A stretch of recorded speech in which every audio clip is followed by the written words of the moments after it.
compte. Et là, ils perdent, là elle perd vraiment énormément.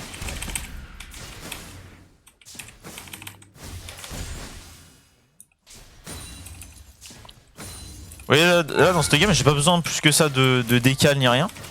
Je peux juste y rester au mid, elle meurt toute seule, parce que bah évidemment elle reste 32 minutes au bot, donc bon, bah y a pas grand chose à faire. Mon Draven qui prend des kills, ça fait plaisir. Et moi je continue. En fait je suis pas pressé, elle avait réussi à prendre un kill au bot. Moi au mid je reste. Si elle veut revenir mid, bah je vais la bloquer entre la tour et la jungle, enfin ici. Avec les arrivées, parce que j'ai pris le temps d'aller ward. Et là ça fait déjà 2 plates en moins.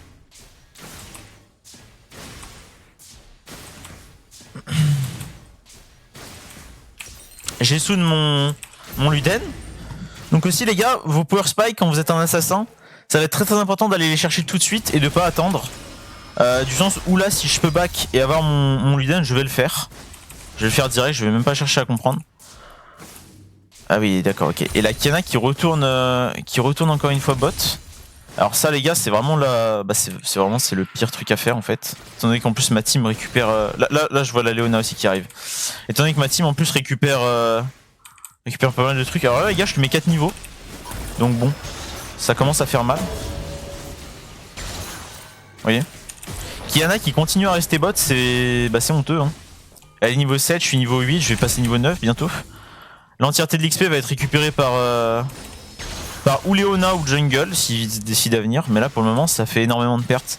En fait là on se rend pas compte mais chaque wave les gars c'est 150 à 300 gold pour la wave canon. Qui sont directement perdus. Moi je vais la poke évidemment sous tour parce que là j'ai l'avantage. Prochain trade elle est morte. Là la Kiana a décidé de complètement int. Et ça va être le cas les gars en bas elo hein, donc peut-être en gold, gold silver par là. Les gens vont très souvent à la FK parce qu'en fait si vous jouez juste les transis niveaux, vous prenez un kill ou deux et vous jouez comme je vous l'ai expliqué là, juste jouer sur les transis niveaux et chercher la vision sur le jungle dès que vous pouvez et juste harass en jouant sur vos points forts, points faibles. C'est-à-dire que quand vous êtes en mêlée, vous jouez plutôt de loin si c'est un range en face et vous pouvez jouer ultra gros si vous êtes un range contre un mêlée en early. Et juste ça en fait, juste appliquer ça, bah ça va vous mettre dans de très bonnes positions pour la grande majorité de vos games. Là elle revient, vous voyez, je lui mets un niveau tout entier. Donc ouais bon bah là ça va être dur pour elle quoi. J'ai mon power spike de l'item. Je prends mon temps hein. L'important c'est de pas prendre beaucoup de poke parce qu'elle peut quand même me surprendre avec ses dégâts.